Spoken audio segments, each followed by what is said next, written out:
नमस्कार, मैं Vinod Chahar JSBT classes में आपका स्वागत करता हूं। कक्षा 12 हिंदी अनिवार्य के पहले पाठ के बारे में हम चर्चा कर रहे थे। आत्म परिचय नामक जो पहली कविता थी उसके बारे में हम पढ़ चुके थे। आज हरिवंश राय बच्चन की एक दूसरी कविता है जिसका नाम है दिन जल्दी जल्दी ढलता है। दिन जल्दी जल्दी ढलता है, इस कविता के बारे में हम चर्चा करते हैं। इस कविता को पढ़ते हैं तो देखिए, इसमें कवि हरिवंश राय बच्चन ने एक संदेश दिया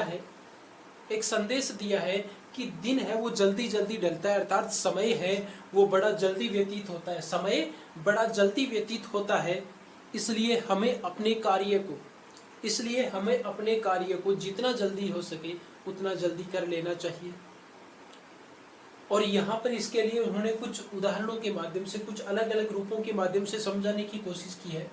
पहली बार उन्होंने एक राहगीर के माध्यम से उन्होंने ये बात बताई है। दूसरी बार इन्होंने एक पक्षी है, उस पक्षी के माध्यम से ये बात बताई है। और तीसरी बार में उन्होंने ये कहा है कि इस संसार में, तीसरे पद में उन्होंने ये कहा है कि इस संसार में मेरे लिए कौन है, मेरा कोई नहीं है। तो यहाँ पर जो ये दो चिंतित होते हैं, यहाँ पर पथिक राहगीर है और यहाँ पर पक्षी हैं, तो उनकी जो दोनों स्थितियां, उन दोनों स्थितियों से कवि अपने आप को क्या मानते हैं, अलग मानते हैं। तो पहला पद है, उसमें कवि ने राहगीर के माध्यम से ये बताने की कोशिश की है कि एक राहगीर किस प्रकार से जल्दी जल्दी अपने गंतव्य स्थान की ओर पहुंचने का प्रयास करता है। वह सोचता है कि दिन ढलने से पूर्व ही मैं क्या करूं, अपने उस गंतव्य स्थान तक पहुंच जाऊं। दूसरे में एक पक्षी के माध्यम से, एक चिड़िया है उसके माध्यम से कहा गया है कि एक चिड़िया होती है वो शाम को जल्दी से जल्दी अपने घोंसले में पहुंचने की कोशिश करती है, प्रयास करती है। उसके मन में इस प्रकार के विचार आते रहते हैं कि उनके बच्चे हैं वो घोंसलों से झांक रहे होंगे, उनका इंतजार कर रहे होंगे। वह जल्दी से जल्दी अपने बच्चों के पास में पहुंचे, उनको दाना पानी खिलाए, और इस आशा में वह रहती है, यह आशा करती है कि मैं जल्दी से जल्दी अपने घर पर पहुंच जाऊं, अपने घोंसलों में पहुंच जाऊं। और यही जो आशा है वो उनके पंखों में तेजी ला देती है। तो देखिए, हम शुरू करते हैं। हो जाए न पथ में रात, कही एक राहगीर है। वो राहगीर जब अपने गंतव्य स्थान की ओर जाता है, चलता है, तब वह मन में सोचता है, जब सूर्य अस्त होने वाला होता है उस स्थिति में, या कह सकते हैं कि दिन में जब वह चलता है तो वह ये सोचता है कि मैं जल्दी से जल्दी अपने उस स्थान की ओर पहुंच जाऊं। तो हो जाए न पथ में, पथ का अर्थ क्या होता है, रास्ता, कि वह सोचता है कि कहीं रास्ते में रात नहीं हो जाए, कहीं रास्ते में ही रात न हो जाए, अर्थात मेरे को जिस स्थान तक जाना है उस रास्ते तक मैं पहुंचूं, उससे पहले कहीं पर रात न हो जाए। मंजिल भी तो है दूर नहीं, मंजिल यानी उनका जो गंतव्य स्थान है, वह मंजिल, उनका जो गंतव्य स्थान है जहां तक उसे पहुंचना है, वह भी तो है दूर नहीं, वह भी तो अब दूर नहीं है। यानी एक राहगीर है, जब वह चलता है तो वह यह सोचता है कि मेरी मंजिल है वह दूर नहीं, अर्थात मेरी मंजिल पास है, मेरी मंजिल पास है, मैं मंजिल के बिल्कुल पास पहुंच चुका हूं। अब यह न हो जाए कि मैं उस मंजिल तक पहुंचूं, उससे पहले कहीं रात हो जाए। यानी वह मन ही मन सोचता है कि मुझे रात होने से पहले पहले कहां पहुंचना है, मेरी मंजिल तक पहुंचना है, मंजिल तक पहुंचने से पहले रात न हो जाए। यह सोचकर थका हुआ दिन का थका हुआ पंथी का अर्थ क्या होता है, राहगीर। पंथी का अर्थ होता है राहगीर, कि यही सोचकर, यही मन में सोचते सोचते जो दिन का थका हुआ राहगीर है वह क्या करता है, जल्दी जल्दी चलता रहता है, अर्थात जल्दी जल्दी अपने कदमों को बढ़ाता रहता है। वह सोचता है कि मैं जल्दी से जल्दी कहां पहुंच जाऊं, अपने उस गंतव्य स्थान तक, अपनी उस मंजिल तक पहुंच जाऊं। और यही भाव, यही अपनी मंजिल तक पहुंचने का जो भाव है, ये इनके पैरों में क्या करता है, अपने आप तेजी ला देता है। यही सोचकर कि मैं जल्दी से पहुंचूं, जल्दी से अपनी वो प्रेमिका है, उस प्रेमिका के पास में पहुंचना चाहता है। किसके पास में पहुंचना चाहता है? अपनी प्रेमिका के पास में पहुंचना चाहता है।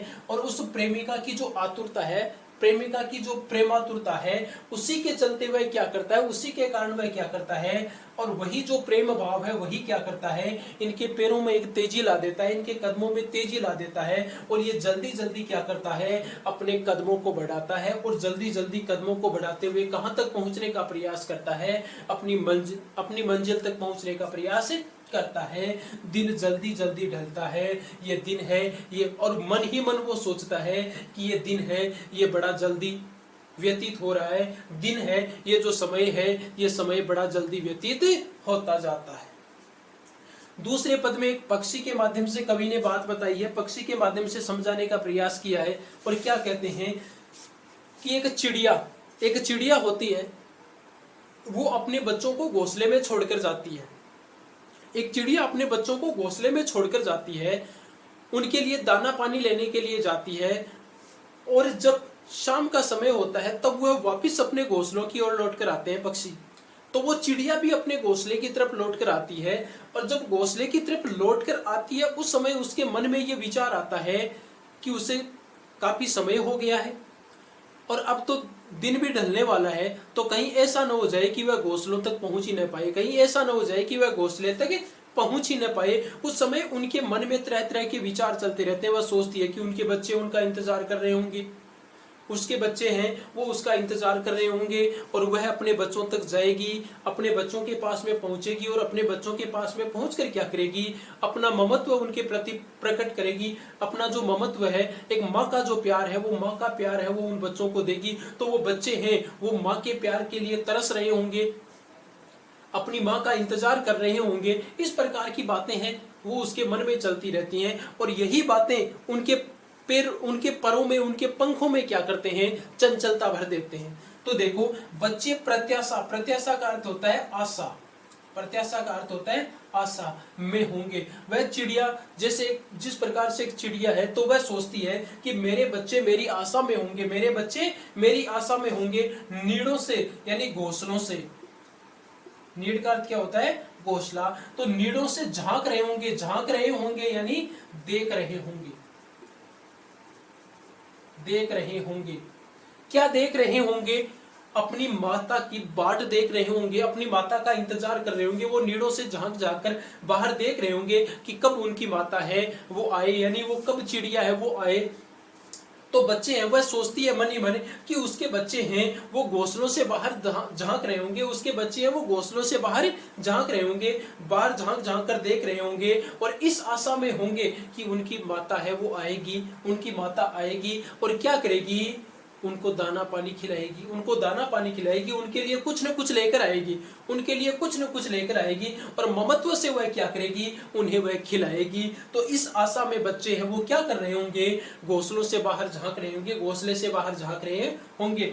यह ध्यान, और यही ध्यान, कौन सा ध्यान, जो अभी हमने बात की है, यही ध्यान कि उनके बच्चे उनका इंतजार कर रहे होंगे, यही ध्यान परों में यानी पंखों में, परों में यानी पंखों में चिड़ियों के भरता कितनी चंचलता है, चंचलता भरता है। और यही ध्यान, यही विचार, यही जो मन की बातें हैं, ये क्या करती हैं, उस चिड़िया के परों में, उस चिड़िया के पंखों में चंचलता भर देती हैं, उस चिड़िया के पंखों में चंचलता भर देती हैं। और चिड़िया है वो अपने पंखों को जल्दी जल्दी फड़फड़ाती है, अर्थात वह जल्दी जल्दी गति के साथ में उड़ने का प्रयास करती है, गति के साथ में उड़ने का प्रयास करती है, और चंचलता उनके परों में दिखाई देती है। उस चंचलता के साथ में वह क्या करती है, आगे बढ़ती रहती है, जल्द से जल्द अपने घोंसले तक पहुंचने का प्रयास करती है। वह सोचती है कि कहीं मैं अपने घोंसले तक पहुंचूं उससे पहले रात न हो जाए, अपने घोंसलों तक पहुंचने से पहले रात न हो जाए। और उस समय से पहले वह पहुंचने के लिए क्या करती है,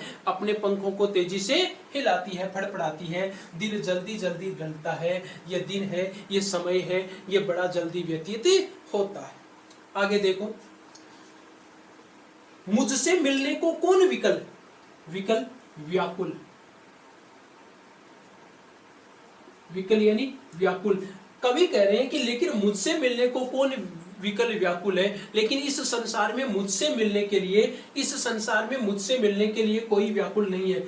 यहाँ पर तो प्रेमी जो राहगीर है वो अपनी प्रेमिका से मिलने के लिए आतुर है, यहाँ पर चिड़िया है वो अपने बच्चों के पास में जाना चाहती है। लेकिन कवि कह रहे हैं कि मेरा तो इस संसार में कोई है ही नहीं, मेरा तो इस संसार में कोई है ही नहीं, इसलिए मुझसे मिलने के, इसलिए मेरे से मिलने के लिए कोई आतुर नहीं है, कोई व्याकुल नहीं है। तो मेरा इस संसार में कोई नहीं है, मैं किससे मिलूं? मैं हूं किसके हित चंचल, मैं होता हूं कि हित यानी भलाई, क्या के वास्ते चंचल। अब की चंचलता यहाँ पर चिड़िया के पंखों में है, चिड़िया के पंखों में अपने आप चंचलता आ जाती है। लेकिन मैं किसके लिए चंचल हूं, मैं किसके लिए चंचल हूं, मैं किसके वास्ते कार्य में गति लाऊं, मैं किसके वास्ते कार्य में गति लाऊं, मैं किसके लिए कार्य करूं, क्योंकि मेरे लिए तो कोई व्याकुल होने वाला है ही नहीं, अर्थात इस संसार में मेरा तो कोई है ही नहीं। यह प्रश्न शिथिल करता पद को, यह प्रश्न, यही प्रश्न कौन सा, ये जो अभी हमने इन दो पंक्तियों में बात की है, इन्हीं की बात है कि संसार में मेरा कोई नहीं है, इसलिए मैं किसके लिए कार्य करूं, मैं क्यों करूं ऐसा कार्य। यही प्रश्न मेरे मन में आता है, मेरे दिमाग में आता है, और जब ये प्रश्न मेरे मन में आ जाता है तो शिथिल करता पद को, शिथिल यानी कमजोर, शिथिल यानी कमजोर, कमजोर करता है, किसको करता है?